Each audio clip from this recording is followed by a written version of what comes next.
뜨거운 이슈에 대해 여의도 정치권의 목소리를 들어보는 1번지 현장 시간입니다.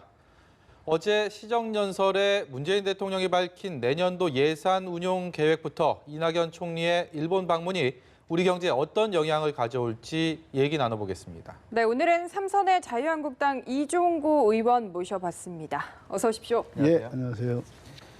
시정연설 현장에 본회의장 계셨죠? 예. 예. 자유한국당의 입장은 여러 경로를 통해서 언론에서도 많이 보도를 했고, 네.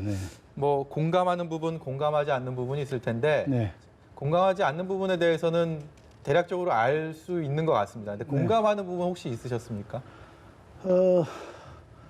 대통령께서 이제 경제 문제, 저는 원래 이제 기재위 출신이고 네. 그래가지고 이제 경제 쪽에 많이 전 기대를 좀 했어요. 왜냐하면 그 전에 이 자동차 현대도 방문하시고 또 삼성도 방문하시고 뭐 그런 프로세스가 있었기 때문에 조금 친기업적으로 경제정책 전환을 하는 것이 아닌가 뭐 이런 식으로 기대했는데 좀 기대에 못 미쳤습니다. 예, 그래도 대통령도 얼마나 걱정이 되겠습니까? 그렇죠? 경제가 안 좋잖아요. 예.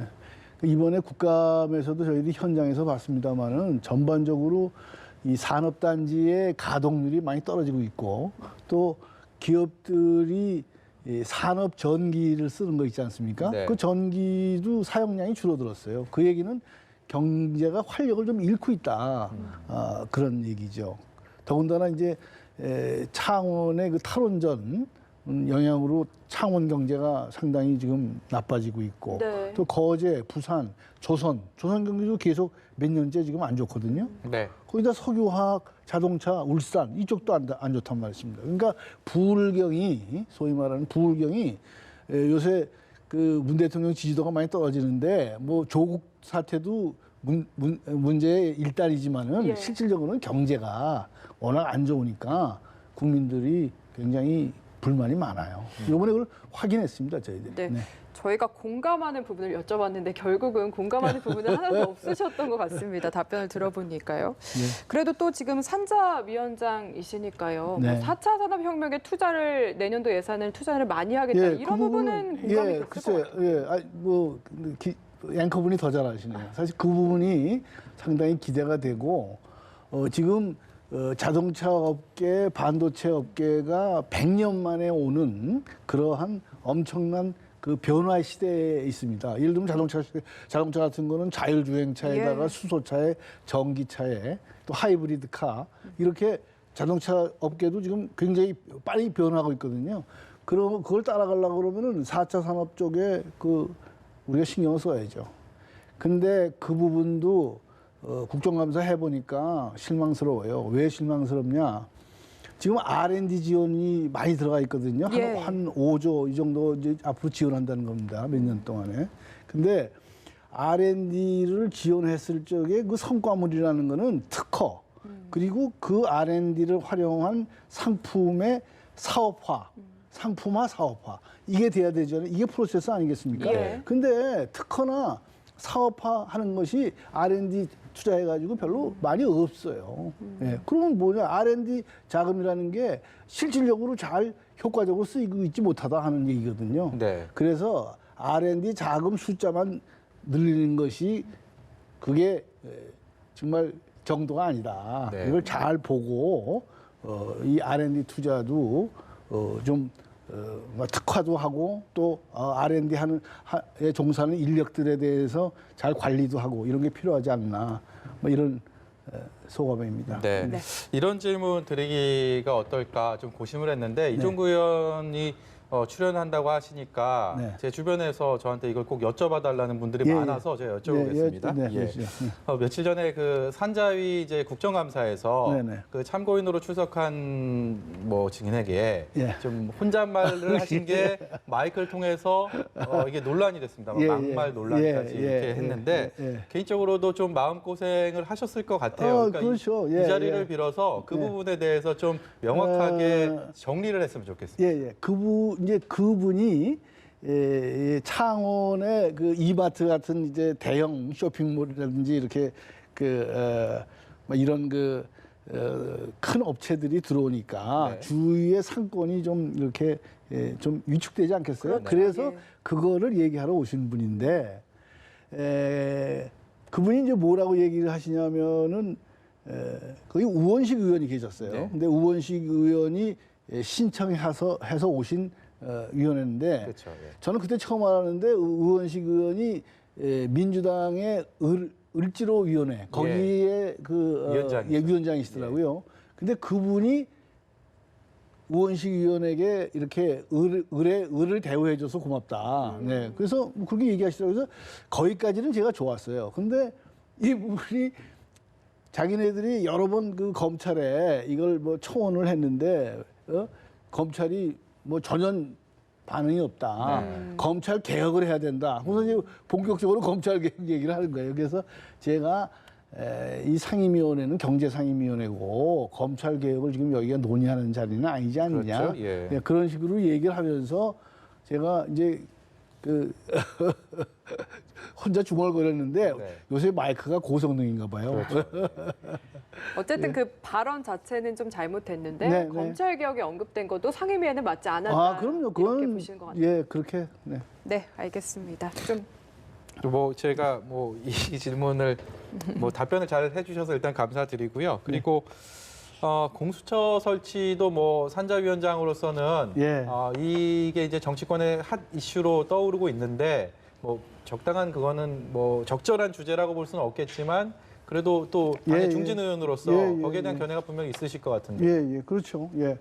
좀 공수처는 저희가 이제 뭐 좀 이렇게 게슈타포 같이 국가 권력을 이제 입법, 사법, 행정을 총체적으로 장악하려는 네. 그러한 어떤 음모가 있다. 저희는 그렇게 보고 있거든요. 예. 그래서 뭐 지금 고위공직자라든지 청와대에 있는 뭐 실세라든지 이런 사람들이 범죄를 하고 또 검찰 간부가 범죄를 하고 이런 거 좋죠. 그거는 해야 되죠. 그렇지만은 공수처법이 사법개혁의 어떤 만능 열쇠인 양 이런 식으로 몰아가는 거는 맞지가 않을 뿐만 아니라 저희가 주장하는 거는 경찰이 수사를 하고 네. 검찰이 기소를 하고 이런 수사와 기소를 잘 분리를 해가지고 국민의 권익이 최대한으로 인권이 보장되는 그러한 식으로 이것이 사법개혁이 이루어져야 된다. 이러한 게 저희들 생각입니다. 네. 민주당과의 간극, 뭐 예. 괴리감을 좁힐 여지가 있다고 보십니까? 저는 뭐 그 좁힐 수도 있다고 생각을 합니다. 근데 지금 어떤 정치적으로 이렇게 논의가 이렇게 확대되면서 좀 지금은 좀 어렵지 않냐 지금 시점에는 뭐 그런 생각을 하는데 하여튼 글로벌 스탠다드가 있지 않습니까? 예. 네. 기소권하고 수사권을 갖다가 우리가 분리를 잘 하고 또 검찰의 권력 분산이라고 그럴까요? 검찰의 권한을 적절히 이걸 배분해서 권력을 해서 검찰이 그야말로 무소불위의 그런 권력을 행사하지 못하도록 그렇게 하면은 그런 식으로 나가면 여러 가지 방법이 있다고 생각합니다. 네. 오히려 검경 수사권 조정 이런 문제가 먼저 선행되고 그런 다음에 지금 얘기하는 그런 사법개혁 얘기를 했으면 좋겠다. 그런 생각을 합니다. 네. 공수처에 대한 의원께서 생각하시는 부분은 좀 잘 알 것 같고 지금은 좀 협상이 어려울 것 같다고 하셔서 민주당은 10월에 본회의에서 처리를 하겠다는 지금 입장이잖아요. 그러면은 의원께서는 좀 12월이나 언제쯤에 합의가 좀 가능할 거라고 그럼 보시는 건가요? 저는 이 사안은 굉장히 정치적으로 얽혀 있습니다. 왜냐하면 지금 패스트 트랙에 지금 선거법이 가 있지 않습니까? 네. 예. 이제 선거법을 현행 지금 그 선거법대로 하면은 대개 28석의 의석이 줄게 돼 있어요. 예, 지금 네. 안에 따르면은 그럼 28석이라는 거는 그 주위에 있는 지역구 의원들하고도 또 이게 마찰이 생길 수밖에 없지 않습니까? 지역구를 갖다가 통폐합해야 되니까. 네. 그래서 실질적으로는 56명의 의원들이 이게 관여가 돼 있다. 그러니까 이것은 선거를 앞두고 생존 문제니까 의원들이 그거는 받아들일 수가 없다. 저는 선거법은 절대 안 된다고 생각합니다. 그러니까 선거법도 안 되고 그럼 검찰개혁 법안도 어렵고. 그것은 어렵다. 둘 다 어렵다고 보고 있어요. 네. 일단 20대 국회 안에서는 좀 어렵다는 게 자유한국당의 입장이고 이 의원의 뭐 그건 제 개인적인 의견인데 저는 네. 어렵다고 보고 있어요. 네, 알겠습니다. 그 이낙연 총리가 일본 방문하지 않았습니까? 네. 근데 이제 뭐 한일 관계가 워낙 안 좋은 상황에서 이낙연 총리의 또 어깨가 무거운 상황을 해서 네. 지금 아베 총리와의 또 만남을 앞두고 있습니다. 근데 이낙연 총리 하면 국회 대정부 질문하고 할 때 네. 상당히 좀 자유한국당 입장에서는 좀 글쎄요, 뭐 이렇게 좀 네. 아예 좀 갈등도 있었고 여러 가지 또 회자되는 에피소드들이 굉장히 많았습니다. 답변을 정중하게 하면서도 얄밉게 하죠. 네, 근데 그런 분이 그래도 네. 지금 이 한일 관계 어떤 네. 좀 풀어보는 접점을 찾기 위해서 가 있는데 네네. 좀 어떤 성과를 갖고 오면 좋겠다 생각하십니까? 글쎄 주일 특파원인가 마셨을 거예요. 네. 그래서 일본의 정관계 인사들하고 일단 소통은 잘 되는 분이다. 예. 예, 그래서 아마 대화는 좀 되는 것 같습니다. 네. 오늘도 이제 화면을 보니까 네. 아베 총리하고 좋게 이렇게 인사도 하시고, 예, 뭐 한일 관계 풀어야죠. 예. 네. 특히 좀 경제적으로 사실 저희가 걱정을 많이 하지 않았습니까? 근데 처음에 우려했던 것보다는 잘 버티는 것 같기도 하긴데 개인적으로 생각하기에는 실제로 현장의 목소리를 들으면 좀 어떠신가요? 지금 처음에 이제 소재 부품 그게 일본에서 일본 쪽 입장에서 보면 수출 금지를 이제 하고 이렇게 하지 않았습니까? 네. 근데 제가 그 소재 부품 업체들하고 저희들이 간담회 같은 걸 했어요. 예. 그러면 두 가지 얘기를 합니다. 하나는 왜 일본 소재 부품을 쓰느냐? 그거는 30% 정도 가격이 싸다. 두 번째는 AS가 쉽게 된다는 거예요. 예를 들면 소재 부품 일제하고 지금 덴마크나 스위스나 벨기에제하고 경합한대요. 근데 덴마크나 스위스는 AS가 한 며칠씩 걸리고 일본 같은 경우에는 아침에 부품이 필요하면은 저녁이면 온다 이거예요. 네. 가까워서. 그래 예. 가까워서. 그래서 그러한 그 가격의 경쟁력 그리고 이 AS 문제, 애프터 서비스 문제 네. 이 문제 때문에 일제를 쓴다. 그렇게 얘기를 합니다. 그래서 저는 글로벌 가치 이 체계를 잘 봐야 된다. 그 우리가 일본에서 소재 부품을 잘 수입을 해가지고 싸게 수입을 해가지고 그걸 잘 만들어서 중국이나 유럽이나 미국에 부가가치를 얹어가지고 이렇게 수출을 하면은 그게 뭐가 잘못됐습니까? 꼭 일제를 안 써야 될 이유가 뭐가 있냐? 오히려